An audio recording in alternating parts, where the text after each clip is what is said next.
we are now recording. Great.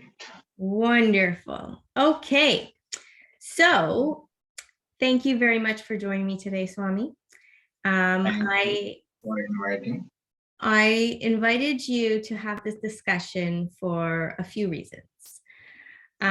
One is, it is my hope that through this discussion, we can have a little bit of enlightenment or being able to shed a little bit of light on a lot of topics that I find people have a lot of questions about. So for the sake of those watching the video, people who are watching the video probably know a little bit about me. My name is Wendy. I'm an Ayurvedic practitioner. I have an Ayurvedic center here in Montreal. I am speaking today with Swami Premanand Bharti, who is residing in India, one of my teachers. And he's going to talk to us a little bit today on the idea of Jyotish, on the idea of suffering, and a few other topics. So thank you, Swami. Yeah, thank you. Thanks for this wonderful introduction, and thank you for inviting. And I'm all eager to start with the questions you have from your followers, from your clients, so we can discuss whatever is the main concern for them. Right. Okay, so before that though, I wanted to point something out, because I was going to read your biography, but you say in your bio, and I'll post the link below for people who want to go and read it, but you say in your biography that, and I'm just going to read the little note that you put there that says, "My work is not my identity. This is just my work, not my identity. I am yet to realize myself, so I can't say anything about me."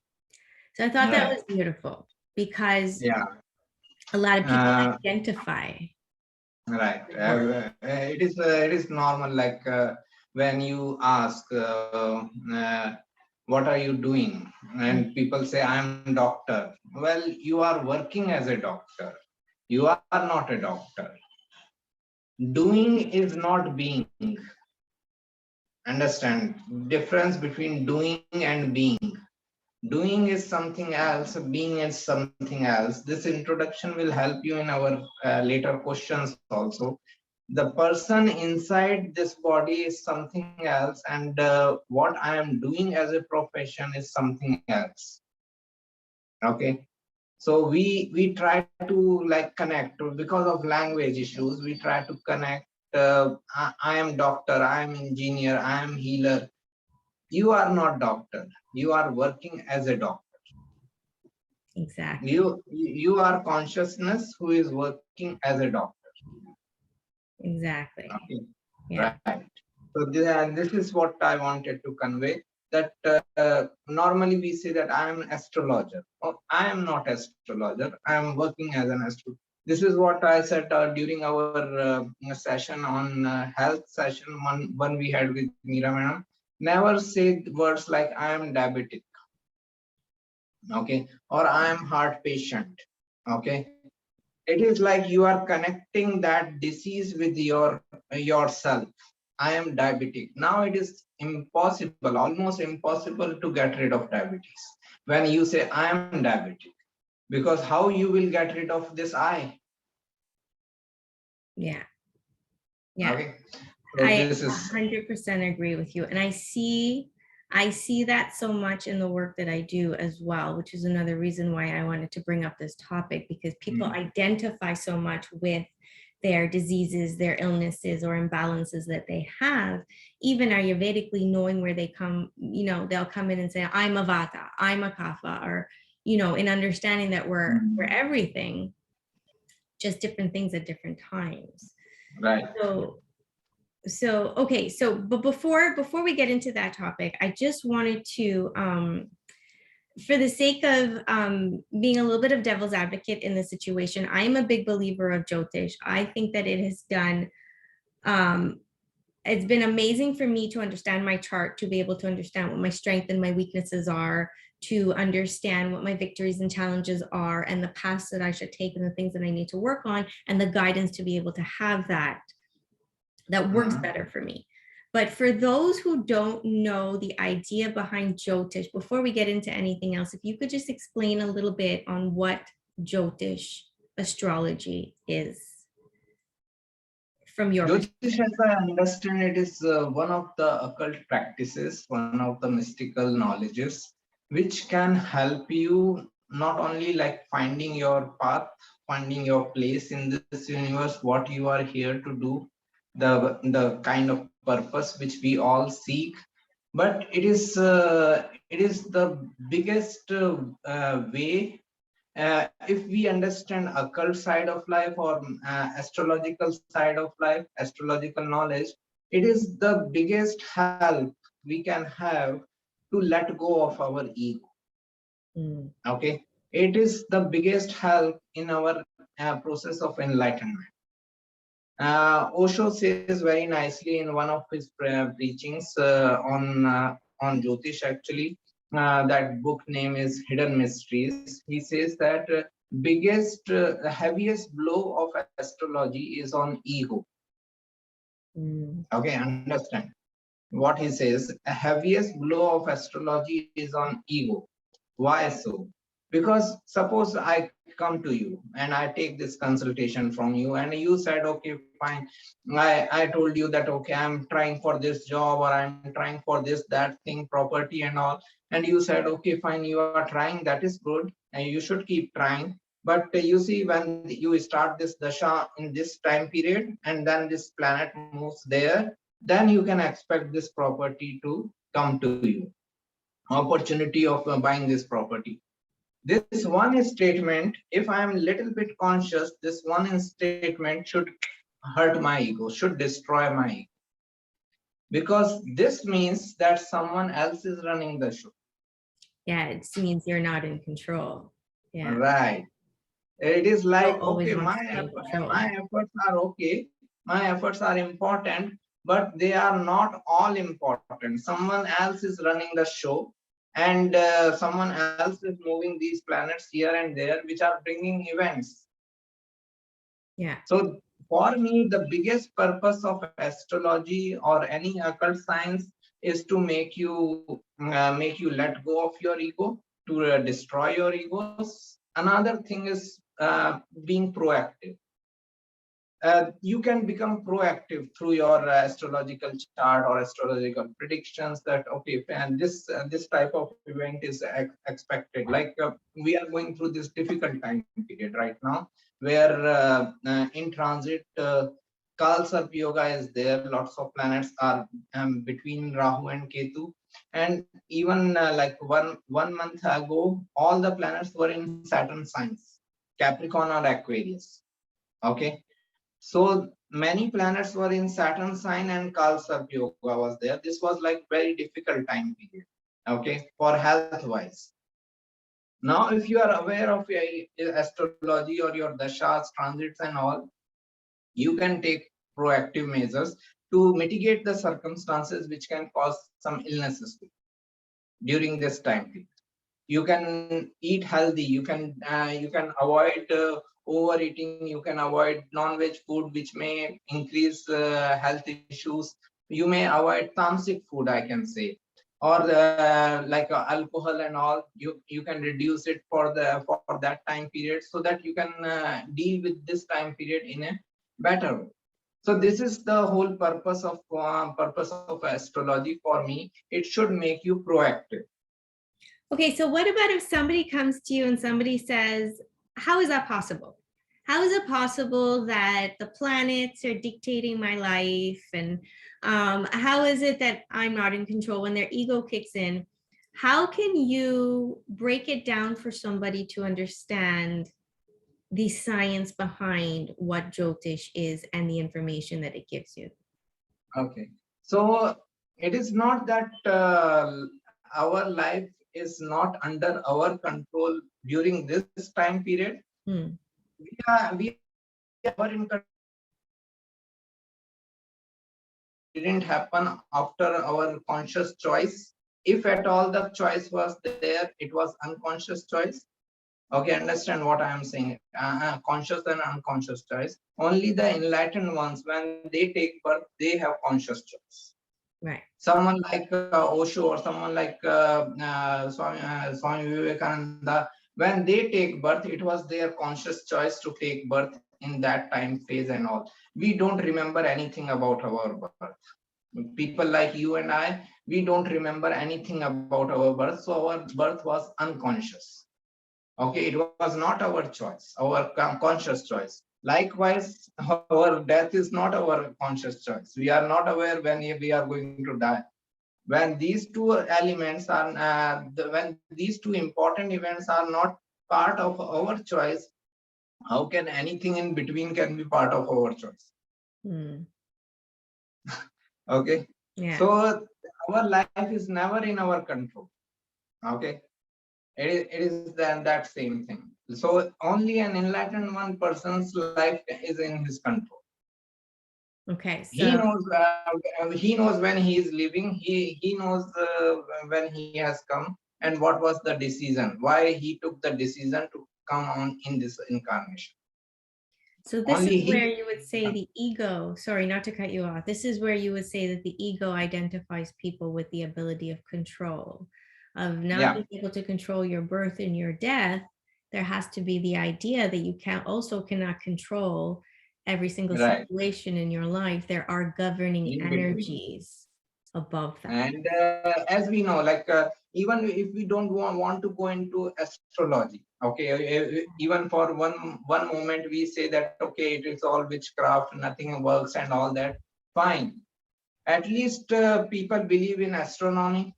Okay, not Yeah. in astrology. People believe in astronomy. That sun is there, sun is rising every day, moon is coming up every day in the night. Every night it is coming and it is impacting our life. Okay, like if sun stops burning right now, within 8 minutes, everything will finish. Within 8 minutes, It's that. all our ego is worth it. Yeah. Will be gone. Okay, that is the impact of one planet, sun. Try to if you want to try that if astronomy or astrology works or not, try to go against the nature and you will find it. Okay, try to sleep in the daytime and work in the night time.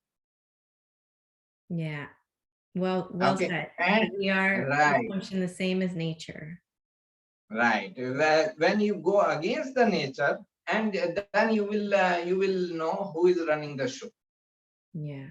That you are in control of your life, or these planets are in control of your life, or nature is control of your life. Yeah.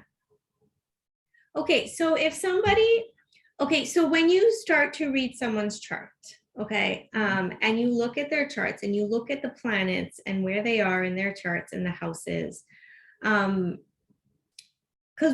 if you could speak about one thing, like I know we discussed before, that what I find the most at the forefront for my clients and those around me when they are faced with challenges or illnesses or imbalance or anything that requires discomfort, there's always the question that comes up, why me? Why is this Right. happening to me? Why me? Why am I sick? Why am I not getting what I want? And someone else is. So how could you speak a little bit about Jyotish or the Right. connection between that? Understand the question itself. Why me means why the ego. Ego has its own character criteria of life. My life should go like this. Yeah. Okay, and how it is not going like this. Who is this God who is disturbing my life? Okay, he has no wisdom to decide about my life. Okay, understand the basic problem is coming from this inability to accept God as a creator and destroyer both. We have only accepted God, majority of us, 99% population has only accepted God as a creator. We have not accepted God as a destroyer. And that's why when we achieve something, when we get success, that at that time we never ask why me. Because the Okay. ego is fulfilled. Right, because then ego feels satisfied. I was smart enough. I took all the right decisions, and I achieved this promotion. I got this property. I got this relationship in my life. I am so smart. Okay, this is the language of the ego. I did it all the way. When you achieve something, and when you fail at something, when you face some obstacles, illnesses, and all, suddenly, why me? Okay, why universe is doing it with me, or why God is doing it with me? Well, if achievement is yours, failure is also yours. Mm, If failure is God's, achievement is also God's. yeah. We want to gain the achievement. We don't want to gain the failures. Okay, there is a very relevant story to this question itself. Why me? You know about Arthur Ashe? No. Okay, Arthur Ashe was like one of the Wimbledon winners in tennis, lawn tennis. Wimbledon is considered as the main title in the Grand Slams, and he was, I think, I'm not sure, but I think he was first black player to win that competition, and he won somewhere in 1980s, mid 1980s, in 85 or 86. After that incident, after that winning of Wimbledon, he met with an accident, uh, like a very deadly kind of accident. And to save his life, he was given a blood. That blood was infected by HIV. Mm. So none of his fault, and this guy is on deathbed. Okay. Mm-hmm. After some time, when they realized that okay, the blood given was wrong and it should not have been given, HIV positive, and this guy, none of his fault, and he is on HIV positive, deathbed. He was asked for an interview, and journalists asked the same thing which you asked me today. uh, do you ever complain that why it happened to me? Why me? So many people in the world, why me?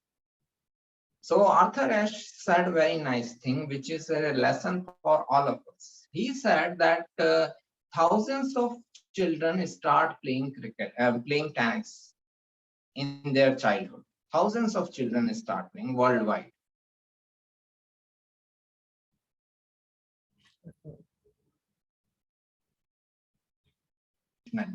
Well, I think, sorry, I think my Wi-Fi is a little bit low, so it blocked. Could you just repeat that? When he said Right. a thousand children play Yeah. tennis. So Yes. he started by saying that thousands of children worldwide start playing tennis as a hobby or an interest. Yeah. Only few hundred among them are able to play it professionally. Okay. Yeah. Among those hundreds, only 128 get entry in Wimbledon. Mm. And among those 128, only one person wins the Wimbledon. So when I won the Wimbledon, that day I never asked, why me? That day I never asked, why me? So I have lost the right to ask, why me today? Wise. Yeah. Okay.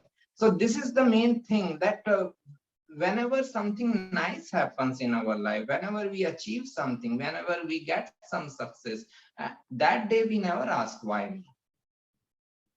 We ask why me only when something goes wrong, something doesn't go as per our plan. And this is the ego hurt. Yeah. We planned something and it didn't work out. So this is the art Okay. of balance that we hear so often in a lot of the healing world, about finding the art of balance between accepting good and bad, both as Right. equally important. Right. And as I said, the God is the creator and destroyer both.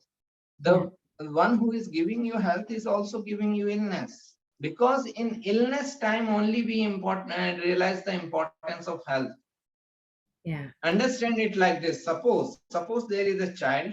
I wish so that a child takes birth and he never gets any illness. Let's assume that sort of situation. He never gets any illness in his life. Understand, he will never realize health also, because we realize being healthy only when we fall sick. Yeah. We realize the importance of money only when we go through a poverty time, poor time, Yeah. or time of misery. Yeah. So this is why these two dimensions are always necessary. That good times are bad times, always necessary. Always both are That there is to teach you that is the something. that is the juice of life. Understand? If I give you a few examples, suppose uh, let's take the biggest example, death. Okay, suppose you cancel out death. There is nothing like death. Suppose, will there be any interest in life left? No. What makes life worth living is the concept of death. You are going to die one. Yeah. That makes life worth living. Suppose we start being agreeable to each other on every point. I agree with you on every point. You agree with me on every point, and same thing with everyone. Life will be so boring. Our disagreements are juice of life. Yeah. Our disagreements, differences of opinion, conflicts, obstacles, they are the juice of life.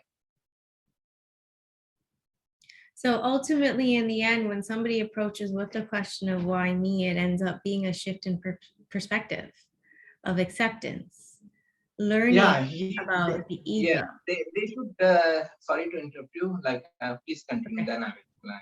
Oh, no, I was just saying that it's really about moving past the ego. And the alternative to that would be living in a more, with more humility and understanding that the Right, challenges are just right, important as the, right. And they are going to remain as long as human life is there. As long as human yeah, body you have got, there will be illness. yeah, There will be no time when there will be no illnesses, no conflicts, no disagreements involved. Nothing like that. Okay.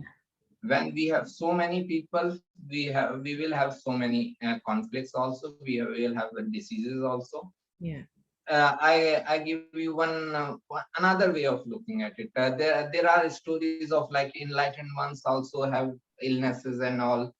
Like Raman Maharshi passed away due to cancer. Okay, Buddha passed away due to like a kind of food poisoning. Okay, so even they needed some reason to pass away.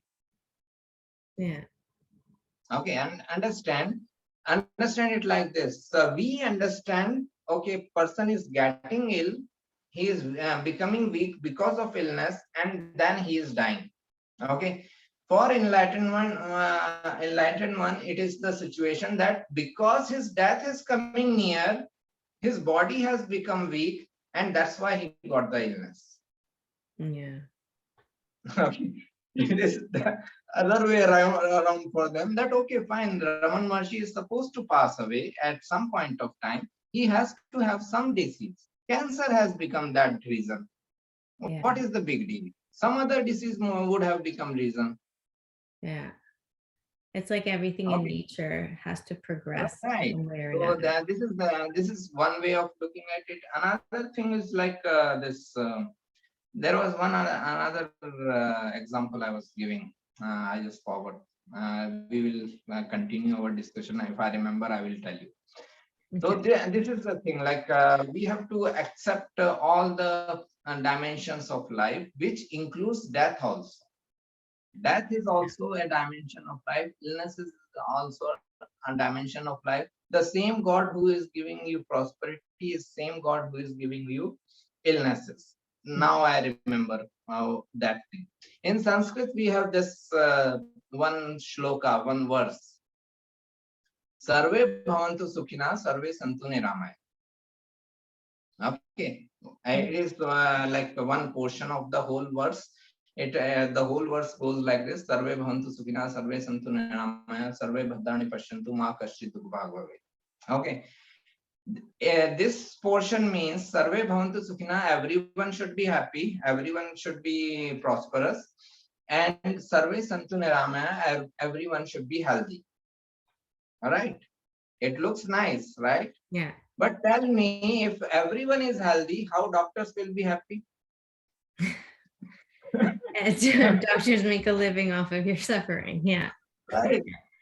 Money has to flow from us to them also. Yeah. They also need to survive. The cycle of life. Right. Yeah. So a lawyer also needs to survive. Okay. There has to be some conflicts. Otherwise, how will lawyers survive? Yeah. Yeah. So on writing on that topic, there is the whole idea now of karma, right? So when you go into a why me, then often people tend to reply with an answer, well, it's just karma, it's karma. And then people, will say, well, I did good karma in my life, or I did bad karma in my life. So could you elaborate a little bit more on the whole idea of karma? Because I find that now there's this whole negative connotation with karma itself. We think of karma, we think it's bad because it's out to get you and it's going to attack you and you've done something bad, so this is karma. When it's just like you just said, it's the good and the bad. But right. Yeah, if you could elaborate a little bit. So first of all, we think, a majority of us think that karma is the result of doing something or not doing something. Right. Okay. Yeah. We feel that, okay, if I have done something bad, then I'm incurring karma. Or I have done something good, then I'm balancing karma. Okay. Understand from where this type of thinking is coming, because we all are businessmen. Okay. We all are business people. We understand this language of. We understand language of give and take on that. Okay, if I have done something wrong, I should do something good to balance things. Like action and reaction. Right. But karma is not about doing or not doing anything. You incur karma or I will incur karma if I feel that I am the doer. Okay. Could you elaborate a little bit more? Meaning, like if you. Okay. Sorry. I will come to that. Yeah. This is like a little minute. Okay. We need to let go of the doer, not the action, not the doing. We should continue doing, but let go of the doer. Doer is universe. Doer is the energy which is making you go through all this experience in life. So when you feel that I am doing something, you are incurring karma, regardless of even if you are doing the best karma of your life. Even if you are giving something in charity. Because the ego is involved. Ego is involved. I am doing this.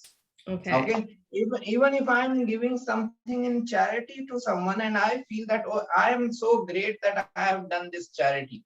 Okay. I have incurred karma even in that charity. And if I feel that I'm not the doer, God is making me do something. Even if I kill someone, doesn't mean anything. I can do that. Okay. Okay, this is the philosophy of Bhagavad Gita. The whole philosophy of Bhagavad Gita is this only. Yeah. Understand? If you go into Bhagavad Gita or Mahabharata story, have you read it, Mahabharata? Some of it. And some of it. So as you may be aware that it is basically the fight between two sets of cousins, Pandavas and Kauravas, and they all landed in this battlefield of Kurukshetra, and they both both the sides of armies were facing each other. And this Arjun, one of the main warriors of Pandav side, got perplexed that, okay, I need to fight against my own people, my own relatives. Okay. And this is also one of the confusion of Bhagavad Gita, that till today you will find people who are going to say that Arjun was right. He was talking about non-violence, and he was talking about respect to the elders or a family and all. And Krishna was wrong in instigating him into the war. Yeah. Okay. And they say that Arjun was talking about non-violence, he was against the war, and Krishna instigated him. You will find many people giving this logic. Understand, basically Arjun never said that he doesn't want to fight. He never said in whole of Bhagavad Gita that he doesn't want to fight the war. He only said how to fight with my own people. Mm. Understand what this statement is. This is a very political statement. How to fight with my own people. What does it mean? If own people are not there, you are still ready to fight. Your problem is not with fighting. Your problem is fighting with own people. Mm. This is where attachment comes in. Ego comes. Ego and attachment. I am fine with killing other people. I have no issues. Yeah. Throughout my life, I have done that already. But how to kill my own people? Okay. Okay. So this is where like Krishna comes into the play, that okay, this guy is not becoming non-violent.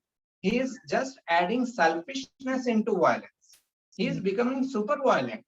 That I am fine with killing other people, but I will not kill my own people. Okay. Yeah. So this is why Krishna had to instigate or motivate him for fighting the war. Now the whole philosophy of Bhagavad Gita is this thing which we were talking about. Krishna said that okay, we have tried everything to mitigate the circumstances and to avoid the war. We have tried even getting into agreement with the other side on every terms. Even we agreed to let go of our kingdom. We just asked for 5 villages. And even then, both the armies are standing in front of each other. Yeah. Okay. Even then, both the armies are standing in front of each other. So it is the time to realize that even this war is God's wish. You have tried your best to compromise with the other side, to settle down with the other side, but other side is not willing. They are not willing for your even existence. Okay. So this means that even this war is God's wish, and if it is God's wish, be a puppet or be an instrument of God. Accept that he is the doer and you are killing people on his behalf. So if you can be like that, you can let go of the doer. Okay, if you can let go of the doer, then even if you kill people in this battlefield, no sin is coming to you. Okay.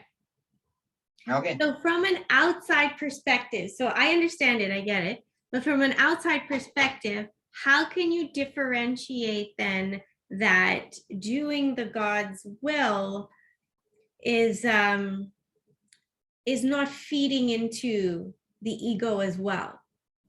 Yeah, because understand, this is rare type of war. First of all, Yeah. This is why we cannot compare Mahabharat war with any other war. Yeah. We cannot compare the same situation in Russia and Ukraine. Right. Okay, understand this. This basic thing we should understand, because it was a rare war. A person is killing his own brother in the daytime, and he is going in the evening time and crying over the dead body of the same brother. Yeah. The person who has killed, he himself is going in the evening and he's crying over the dead body of the same brother whom he has killed. Okay. Okay. Yeah. This makes Mahabharat as one of the exceptional war. Yeah. That you are killing your enemy and you are crying over his dead body. Okay. That's why this war should not be compared with any other war happening in any Right, part because of that's the a fine line okay. right now in Okay, understanding God's will. right. So this is the thing. First thing we should remember this. Second thing, as long as you are living in your mind, your ego, you will always interpret God's will as per your ego. Okay, that's where the difference comes in, is Okay. not what you Uh, do with that 1 hour, but what right. you do with the other People 23 hours. interpret. People interpret as per their own egoistic desires. Yeah. That if That's you have why. that relationship and that devotion with the divine, then you understand when you're operating out of the ego Right. or when you're operating out of the quote unquote self. Right. So, Yeah. like, Okay. whenever you are acting as per your egoistic desire, then it is not God's desire. That one thing is sure. As long as your ego is functioning, you can give the excuse that it is also God's desire, but it is not God's desire. Like I give you one small example. Like if you study about, there was one spiritual guru in India, enlightenment, Neem Karoli Baba. Okay. Yeah. Ramdas. If you know about Ramdas, Yes. Ramdas Guru. Okay. So if you read about life of Neem Karoli Baba, you will realize that whenever you say something to Neem Karoli Baba, that okay, Baba, should I do this thing, or should I go there, or should I join this meditation camp, or should I go into this yoga class? Most of time he will reply as you wish. Okay. Yeah. What does it mean? It means it is not my wish. It's not my decision. Yeah. Okay. So this is the main thing we need to understand. We can, the egoistic mind can interpret, oh, Baba allowed me to go. But he only said, as you wish. It is not his wish. Yeah. And some people take that as permission. Right. Yeah. So this is why, like, if we are living in this egoistic mind, it is very hard to decode that we are doing something which God wants us to do. Yeah. The only criteria is that God only wants those things to be done which is good for everyone, for Right. majority of wellness of the majority of the humanity. Okay, God only wants that thing to be done. In our unconscious state, we can interpret God's will as we want to, because who is interpreting? Your mind only interprets. You can interpret anyways. Yeah. So Okay. Swami, if somebody comes to you and says, okay, I understand this is the ego operating, how would you guide them or to now work towards transcending the ego? Because they're now in this state of saying, why me? Or I'm in an ego based, or myself. But if somebody wants to move along the path away from the ego and start to understand the acceptance between everything that's happening with them, what it would be your advice going forward to transcend the ego in a way? Right. So first, like if I just complete that portion, that how to get rid of this feeling of karma. As long as you are having this doer feeling, even if you are doing the best act in the world, you are incurring karma. Even if you are giving the best whole of your money in charity in some temple or church or mosque, and you feel you have done great thing, you have incurred karma. Even by doing this, this doer is there. Yeah, doer. This I is there. I have done this. Yeah. Even there, you need to accept that God is doing it. Okay. Instrument. I am just an instrument of God, giving all the money in charity. I am just his instrument, nothing else. Likewise, in doing something bad also, if you can reach up to this state that he is the doer, I am just the instrument, like a hangman in the in the jail. Suppose someone is working as a hangman in the jail. His job is to hang someone or to like execute a prisoner. Right. He is not killing anyone. He is just performing his duty. Right. Okay. So if like you said, can, it's all the attachment in the action that you're doing that creates karma. So the main culprit is this ego, I feeling that I am doing. As long as you have this feeling, I am doing it, then you do anything or you don't do anything. Yeah. Then also you are incurring karma. Even inaction is also even inaction is also an action. Okay, that's what Arjun was saying, that I don't want to fight this war. He wanted to run away from the war. Even by running away, as long as you are aware that I'm running away, I'm the doer and running away from the war, you are still incurring karma. If you want to run away, even run away as a representative of the god. Yeah. So it's all in the intention. Right. Yeah. It is all like let go of this ego thing and then do whatever you want to do. Even good, bad, nothing matters then. Nothing is good, nothing is bad after that. Yeah. But it is very rare that the disclaimer here is that it is very rare to find that level of consciousness for most of us. Right. Okay. So majority of people will listen to this discussion between us and they will again, whenever things are in their favor, they will, okay, it is God's wish. And when things are not in their favor, it is again, it is not God's wish. This is not the way it works. If you let go of your ego, let go of ego from the both the sides. If you don't let go of ego, don't let go of ego from the both the sides. Wherever you want to go wholeheartedly. Yeah.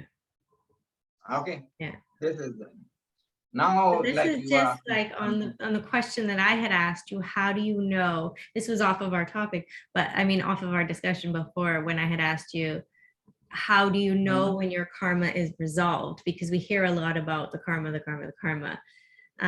acquiring the karma, but how do you know when you've resolved your karma? And you so beautifully put it that when you can walk away from something wholeheartedly knowing, good or bad, you did the best you could, then your karma is resolved. That is over. Like suppose someone is going through a tough relationship. Okay. Someone is going through an abusive tough relationship and they want to know that okay, how long they should continue in this relationship. As long as you someone is asking you, okay, someone is asking your opinion about their relationship, they understand they still have karma. Okay, because that person is still searching for answers and still searching for remedies, then they are not resolved. Right. It's not resolved. The day it is resolved, the day the karma is over, they will not ask anyone, they will just simply move out. Yeah. Okay. That is the indication of when karma is getting over. You will not you will not think about dealing with the same matter again in your life. Yeah, you walk away with a clear heart, knowing you did everything you could do, and it's finished. Right. Yeah, beautiful. Right. Okay, that's beautiful. So that brings me into the question of now somebody says, how can I move out of this space now of ego? Because when you start to talk to people, it's very hard to, because there's the attachment to the ego, there's the attachment to the self and I. How do you start to shift out and have someone go from I am everything to I am nothing, which means I am everything? Because this is so hard to identify with. What's the path from here to here? Bhakti, devotion, meditation, yoga, understanding. It depends on the type of person he has. Okay, we all are different type of people. Okay, understand. For we cannot have a generic rule for everyone that Right. everyone should meditate and everyone should have this type of meditation. This is not the way it works. Okay, it can be like some people can be a higher evolution level. They can get help from a spiritual guru just by a few sermons and all, and they may be helped. Someone may be at a very lower evolution level. He can be helped in his own. Okay, so meditation always helps, devotion always helps, fine, these are the ways. But let's take the worst example. Yeah. Okay, worst example, that someone who is at a very low evolution level and he is all about I, everything is I. Yeah. He just needs to add one thing in that. I is the consciousness, awareness. He must exhaust this I consciously. Do whatever you want to do. Okay, do whatever you want to do, but do it consciously, and realize after every action of yours nothing happened as per your wishes. Okay, nothing happened as per your plan. Just realize it every time you take action, that whatever your plan was, you took action and nothing happened. And have this realization continuously. It will dissolve your ego, because a lot of ego will be exhausted in taking action itself, and then realizing that nothing happens as per my action. So Okay, it's just like so we say, the first step is awareness, is always awareness. this is always first and last is consciousness, awareness. If you are aware of your actions, okay, understand what is happening. The main problem is this: a child is taking birth, a consciousness has manifested itself, child has taken birth. It is pure consciousness at that time. Okay, it has no ego. The child has no ego. But as the child is growing up, like he has been given a name which is just for communication purposes. If people call you Wendy, it is for communication. They need to communicate with you. Right. Okay, you need to have some address. If I am sending some letter to you, it should reach up to you. Okay, so your name is just for communication purposes, nothing else. No other utility of this name. But we attach so much of ourselves into this name, into our religion, into our caste, into our countries. Okay, and this consciousness which was pure, and this ego which got developed with life, it got merged with each other. Okay, we are at this stage right now. When a child is about 15-20 years of age, he reaches up to this stage where his consciousness is completely merged with his egoistic identities. Okay, that my name is this, my religion is this, my philosophy is this, my country is this, my caste is this. What we need to do is to create this awareness, which can again create this gap between the consciousness and this egoistic identity. Okay, so all the conditioning that you've received from birth. Right. Right. So it is all your spiritual pursuits, maybe meditation, maybe yoga, any other thing, is for this one damn reason, for making you separated again. Yeah. Okay, the whole purpose of all the spiritual pursuits is this unconditioning, that you become a consciousness again and you separate yourself from the identity. Like for many of the spiritual gurus, they give this new name. My original name given by family was Vishal Saxena. Now I am called Swami Premanand Bharti. What is it called for? The new name.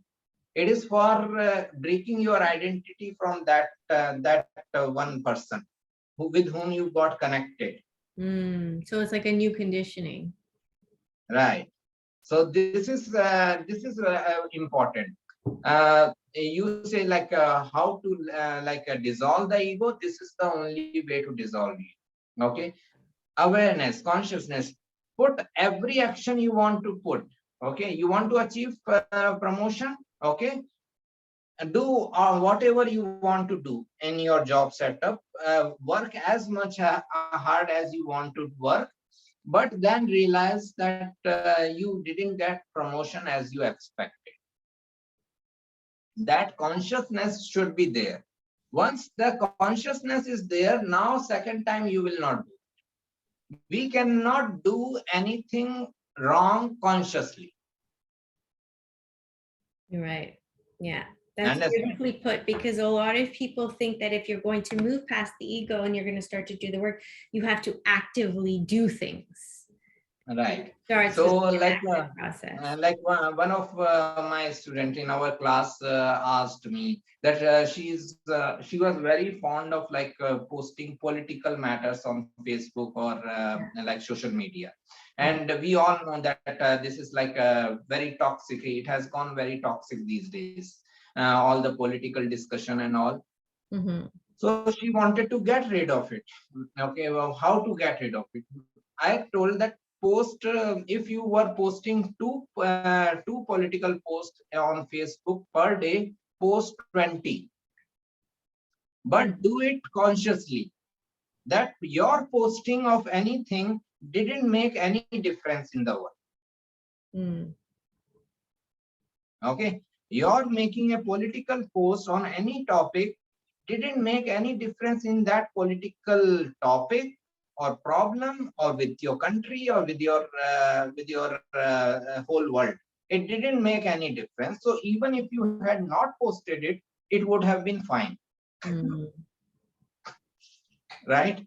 Yeah. If you develop this much of consciousness, then as I said, consciously I cannot do anything wrong. I cannot shout at you if I am conscious. If I cannot hit someone if I am conscious.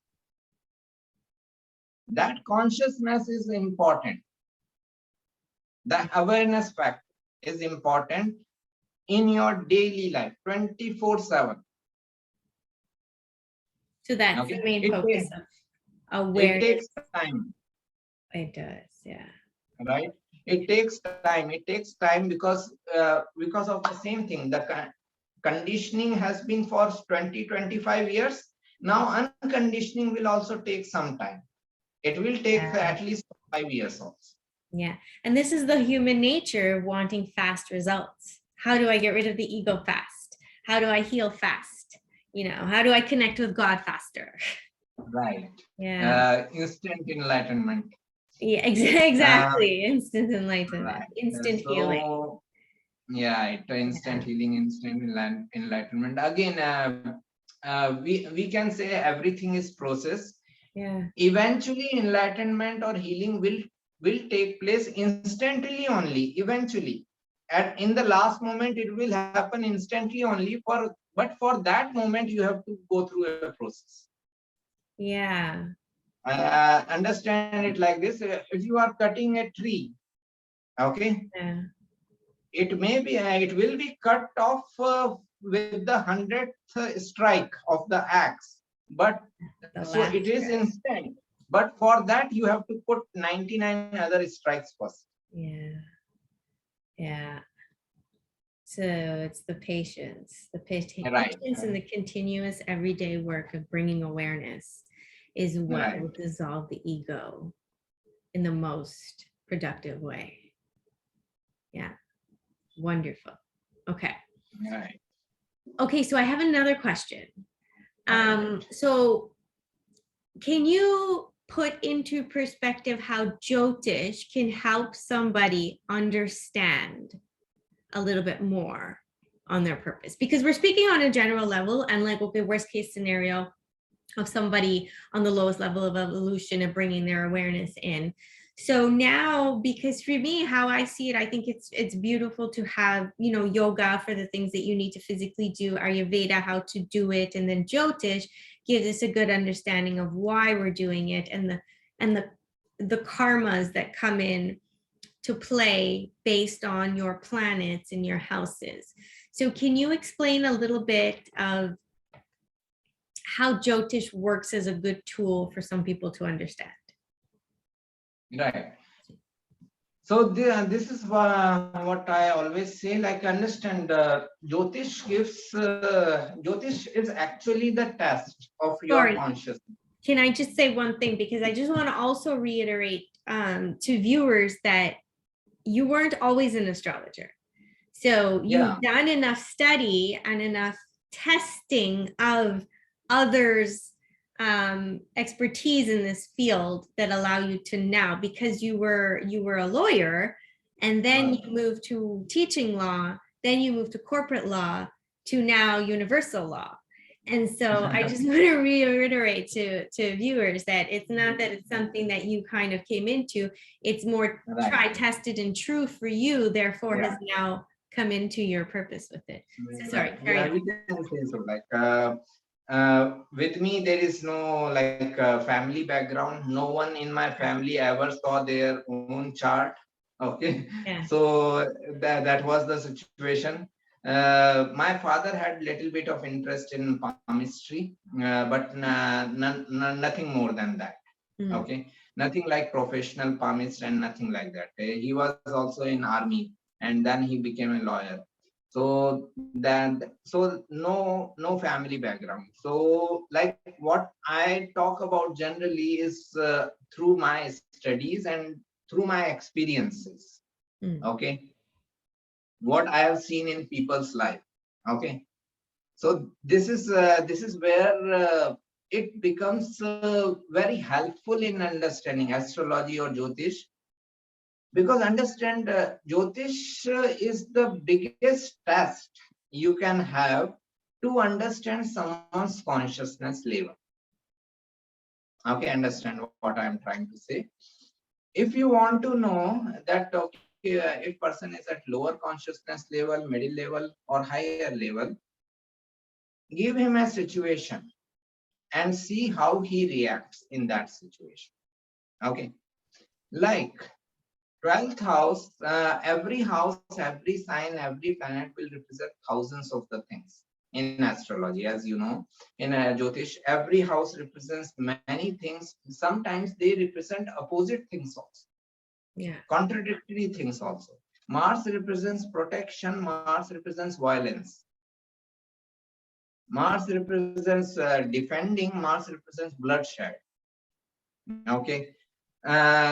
12th house represents spirituality, 12th house also represents bad pleasures. 12th house represents meditation, 12th house also represents drugs. Okay. Now, if you want like to everything know, we said at the beginning, with everything good, there's always the bad. Right. Right. Now understand, if you want to see at what level of consciousness person is working, just see what are his choices. Okay. If we talk about 12th house, whether he's talking more about meditation or spiritual pursuits, or he's talking more about drugs or sex, that will give you an indication that what level this person is operating. Okay. Okay. Like if I'm teaching astrology to someone and most of his questions are in the sexual side only. Okay. When I talk about 8th house can represent thousands of the things, but he's only talking about sexual intercourse. So then I get an idea that this person is at a lower consciousness. Okay, nothing wrong in that. First of all, I'm not condemning that person. We all have been in that level. Okay, we all have been in at that level. We all have come from any plant incarnation, animal incarnation to all these incarnations. So I'm not condemning that person also. He is also on his journey. Now the main thing is how to help him in evolving further. Okay, he is at this level. How we can help him astrologically to evolve further. My job as an astrologer is to give him the highest possible. Okay. Highest possibility of 12th house is spirituality and meditation. Pay more attention to spirituality and meditation. Highest possibility of 11th house is serving humanity. Pay more attention to the serving humanity. There you can further evolve. So let go of these basic things, okay, mundane things, and move towards the highest level of evolution. Whether he goes for it or not is still his free will, is still his evolution level. At least he cannot say he never was guided properly. Okay, so that's important to know, because a lot of people think that when you're looking at astrology, or you're looking at your chart or figuring these things out, that you have no control because of the whole ego. But there is the idea of free will that we Free have will to go through our free will choices is and always choose there. them. Okay, Yeah. understand. This is where Osho says very nicely in one of his teaching in Book of Secrets, human consciousness cannot be predicted. You cannot predict a human consciousness, because he says very nicely that if you predict something, predictions are only possible for machines, mechanical things, Yeah, right? humans are not mechanical. If human consciousness is also predicted, if you predict what I am going to do tomorrow, okay, it may sound like contrary to the popular astrological belief, okay, where astrologers say that, okay, you are supposed to do this or do that. We cannot predict what person is going to do. We can only give the best option. This is your best option. You should ideally doing that. Yeah. Okay, understand? Your astrological chart is how your life should be, rather than how your life would be. It shows your Because highest potential. Because in between this should be and would be, you are standing with all your ego. Yeah. And with all your egoistic desires and conditionings. Okay, your chart shows that you should be a healer, but you are conditioned by your family from your childhood that you should become an engineer. Now what to do? How to go against the family conditioning, right? Yeah. So this is your chart is just the should be factor in your life. How you should be ideally living your life. This is the chart. So How the you energies that would, are working for you. yeah, how you would be living, it still depends upon your free will. If you want to become an engineer, go into the engineering field. Only thing is that you will feel frustrated, because your soul is made for the healer. This is what Jyotish can provide you, that sort of bigger picture on your soul's journey. Right. As I told you that story of Neem Karoli Baba, he never interfered in anyone's free will. Yeah. Should I join this meditation camp? As you wish. Yeah. So even universe astrological chart will also not interfere in your free will. Yeah. As Jean-Paul Sartre said that humanity is condemned to be free. We are so free that it is a matter of condemnation. Okay. Yeah. If you want to meditate, no planet is going to stop you. If you want to jump from the 10th floor, no planet is going to stop. Yeah. Yeah. Okay. The responsibility is totally upon the person. There is no God to be blamed, no planets to be blamed. Same planet is representing protection also. Why didn't you protect? I give you the best example to make things better understandable here. Like I posted something on 12th house in my Facebook page some years ago. And 12th house represents many things, as I said, meditation, spirituality, sexual intercourse, bad pleasures, or drugs, intoxications, alcohol, and all. So there was this one person who commented, "Oh, I'm going through 12th house dasha. That's why I'm drinking." or that's why I'm into drugs. So universe wants me to take drugs. Okay. Now this is what I'm saying. Who is interpreting universal wish? The egoistic desire. Person wants to take drugs. Blame is upon universe. I commented, well, 12th house also represents meditation. Why you are not doing meditation? Okay. So astrology or astrological chart is giving you all the possibilities, all the options. You are under 12th house dasha, you can do all these things. You can heal someone, you can be a healer, you can go into like a jail also, you can meditate also, you can go into ashram also, you can go into like a bar shop also, have a drink. What is your choice? Yeah. Okay, this is your free. Choose among these things, and that will show your evolution. Whatever you will choose, that will show your evolution. That's beautiful. That's well put. That is well put. And ultimately, everything that everyone goes through comes down to the choice, awareness and choice. And I said that in one of my posts too, of healing really just involves awareness and choice. Aware of what you're doing, and then the choice. Choose better. And they happen simultaneously. As I said, if you are aware, you cannot make a wrong choice. Yeah, exactly. Exactly. Because innately, we know. I feel like innately, a lot of us know on some level intuitively. And the option of evolution is always available. Okay, it is not that if a person is living a life of a criminal, he is supposed to live this life of a criminal only. He can decide in this moment to choose differently. Oh, there goes my Wi-Fi. Uh-oh.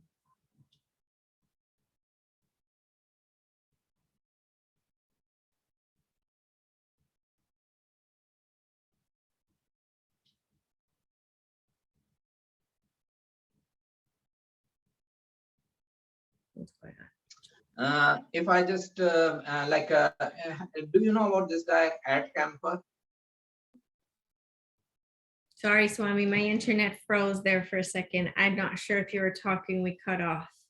Okay, fine. I was saying that this option of evolution is always also available at any point. Yeah. Okay. So it is not that like a person is a criminal, he has committed some crimes, then he's supposed to commit subsequent crimes throughout his life. Nothing. Right, he can always choose better. If he wishes, he can improve right now. He can go and surrender to the law right now, and he can transform himself in a different life. Like I was asking about this example, like if you know about this guy, Ed Camper. Okay. No. This is like Ed Camper is one of the serial killers in America, and he killed eight ladies, 8 women, and then he surrendered. And you may feel that, okay, whether this person is really regretful or remorseful and all. The biggest factor with this guy is that he never applied for any faith. He was given an option. Okay, he was so honest about his confession, his surrender, that he even said that when the option was given, that right now I'm in this all these restrictions, so I'm behaving fine. I don't know how I will behave once I go out. So he himself chose life imprisonment for himself. I don't want to go out again. So this shows that person has evolved. Even 1%, the evolution has happened. Okay. So the possibility of evolution is always there in every moment. Yeah, it's your ability to choose. Yeah. So this is what like we cannot even say that okay, this person is living a wrong life. He is into drugs and he is into alcohol. He cannot improve. Nothing like that. Everyone can improve at any point of time. It is your free will. If going down was your free will, evolving is also your free Yeah, I think that's beautiful. That's very important to note because a lot of people feel I've done too much wrong, or I'm too deep, or I'm too broken to be fixed, or it's too late. will. Nothing. So it's never too late. So I think that's a Never beautiful, too. beautiful way of putting it. Never too late, and Yeah. it is never too late to start again. Yeah. Okay, nothing like that. Yeah. You can always And start again in a new way. God or universe is always ready to forgive us. Yeah. Okay, Yeah. that is the biggest beauty. Yeah. That is I, His compassion. yeah. I think this is really wonderful because that was, yeah, this was very beautiful. Thank you, Swami. This is what Right. I wanted to do, kind of just get an understanding of a soul's journey, the purpose, and how healing fits into it. Because Hmm. I love how you broke down the ego as responsible for a lot of the suffering, but the ability to choose in every moment is what makes a difference. And understanding that Right. good is just as important as bad. Right. Um, Yeah. sorry, go Tell ahead, me. go ahead, go ahead. No, I'll tell me. Then I will tell. No, I was You were going to saying. say that I think that Jyotish is a really, really, it's coming more to the forefront now, but I think it's a really good tool for people to be able to at least have one reading, understand their chart a little bit, and take the information, even if they don't, because it sits in the subconscious sometimes. And it's like planting a seed for people to Hmm. get a better understanding. Oh, this is why these certain things have happened to me. This is why I am the way I am. And it gives you, for me, it gives you a better visual clarity of your life. Because when you're living your life, it gets very clouded because your conditioning and the things that you think you should do and the things you want to do, that it helps bring a little bit of clarity. So Right. I think it's wonderful. Like there is a story like if I just tell you, that will help a lot to all of us in understanding the role of not only Jyotish but every occult practice. Okay, Yeah. every occult or mystical practice. So this is a small story of like a king who was visited by a monk, and monk gave him two clay idols. And monk said that any day any of these clay idols get broken, your kingdom will face war within 7 days. Okay, this was the prophecy done, that any day any of these clay idols get broken, your kingdom will face war. So king said, fine. He took the clay idols, he gave to the best servant.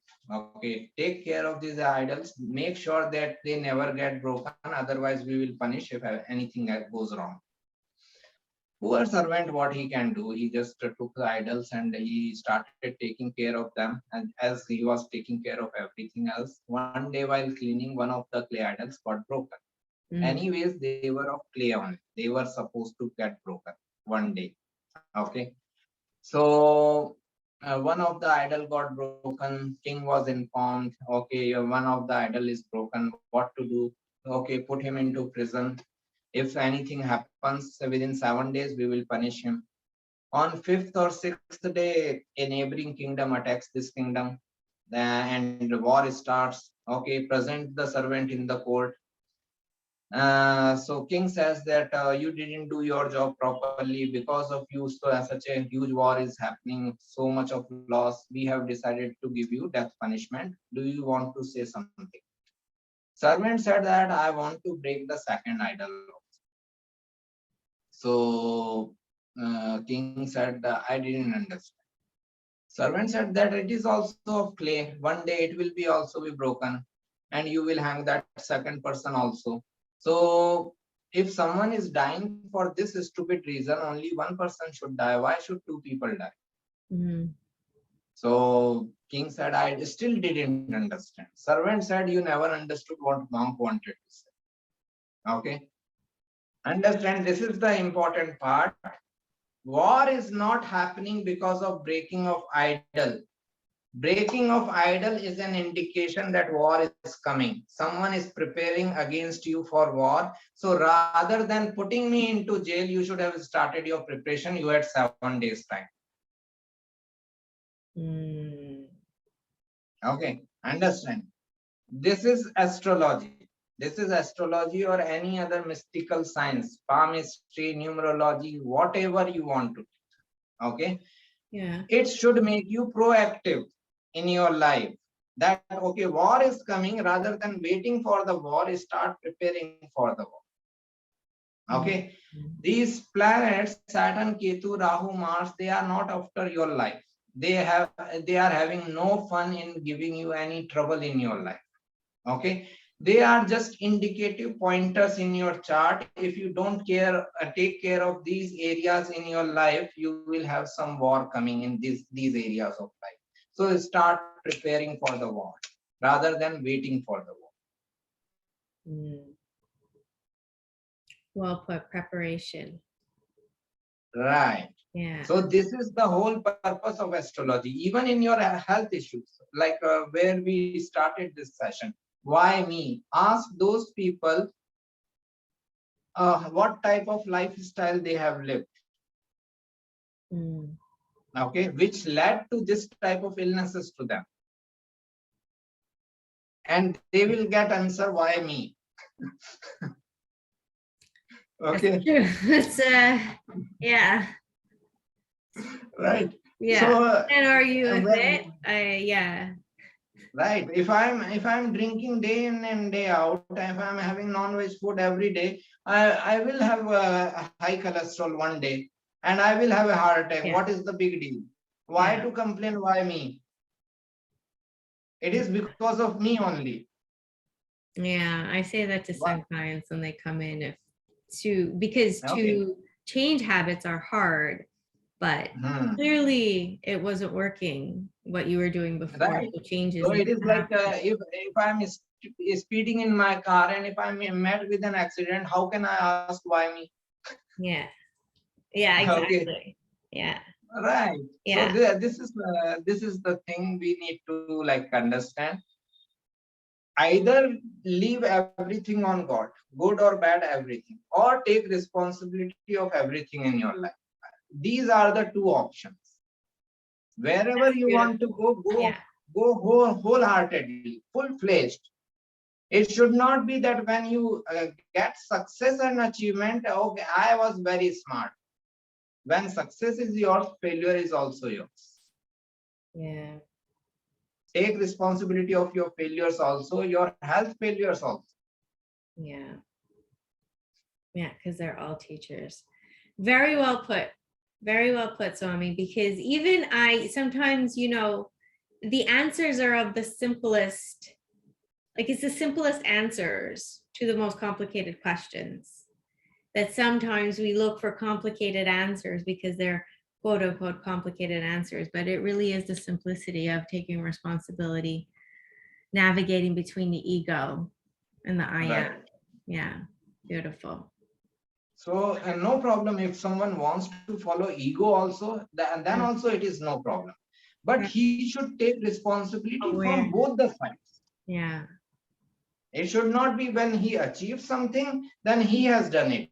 And when he gets some failure or disappointment, then God is doing. It cannot be like this. Yeah. I wanted to read this actually, because you put this on your webpage of what, it's on your bio of what OSHO said. And if I could just read it for a moment, I think it's a really beautiful way to sum everything up, where you said, OSHO once said that human life on earth is bipolar in nature. With life, death will always exist. With prosperity, poverty will always exist. With peace, violence will always exist. If you want one pole to exist, then its exact opposite pole will always and automatically exist. You can't expect only happiness to exist and sorrow not to exist. Those who talk about world peace, utopian world, and prosperity to all have no ideas about the polarities in life. And that's So beautiful, because that's what it comes down to. It really is Right. that simple. You have to accept both sides of the coin because it's the same. You have to Right. have awareness and your ability Yeah. to choose better. Right. And why all these poles will exist? Because there will be people of every level of consciousness. Yeah. There will be some spiritual gurus also, people like Osho. There will be some fake gurus also. There will be some criminals also. There will be some politicians also. We all coexist. And there will always be a patient and there will always be a doctor. Right. Yeah. So this is the thing. Like, if we can conclude with, if you have any other question No, I before think that I. was it. I think that's beautiful. That's what I wanted Right. to cover. Yeah. So it is not that I wanted you to conclude. I'm just asking. So this is like one very nice story which Osho says that everything is happening because of nature. Yeah. Everyone's in nature. Everyone has different evolution level. They are behaving as per their nature.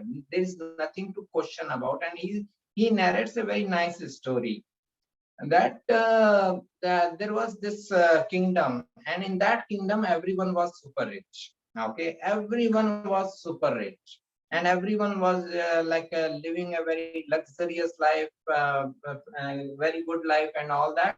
One person was poor. In whole kingdom, one person was poor. So everyone used to celebrate on festivals and all, and this person was sitting sad. So other people also felt like compassion towards him. That okay, when we all are celebrating, why he should be sad at his home? He should also celebrate with us. So they all came together. They went to king that we should do something for him. So king said, all right, I also think that he should also prosper. We have enough in our life. We all will contribute some money and try to give to him. So what they plan that they all put some money in a box, and they put this box in the middle of the road. And king issues the order, no one will go into that road. Okay, only this person goes by that road every day. So no one will enter into that road. He will come, he will see this box, and he will be rich. He will also be rich. This was the plan. And king was hiding in the side of road to see what happens. Okay. Now this person enters into the road. He sees the whole road empty. He blindfolds himself, okay, and he walks through the road. He walks past by the road, and he blindfolds himself by in that blindfold state. Now king doesn't know what happened, why he blindfolded himself. Okay, when the box was in the middle of the road and all the money was there, why he blindfolded himself? So they catch him somehow. Okay, great man, just tell me what happened. Why you blindfolded yourself? So he said that every day I used to walk through this road, and every day I used to think if this road can be crossed by blindfolding. So today I saw the opportunity. No one was on the road. Understand what is the gist of this story? That we feel that we are going to help someone. We feel that we are going to do something for someone. No one can do anything for anyone if that person is not willing. Yeah. He will blindfold himself.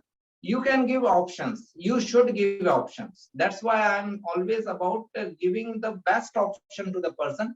At least person should not have an excuse that no one told me this. Otherwise, I would have done wonders. Yeah. Okay. Yeah. This person has got the opportunity of money. Okay. This story also shows that everything is happening on its own. No one is doing anything. You cannot change anyone's life. No one can change your life. Everything is happening on its own. This story should also help you in destroy your ego. Yeah.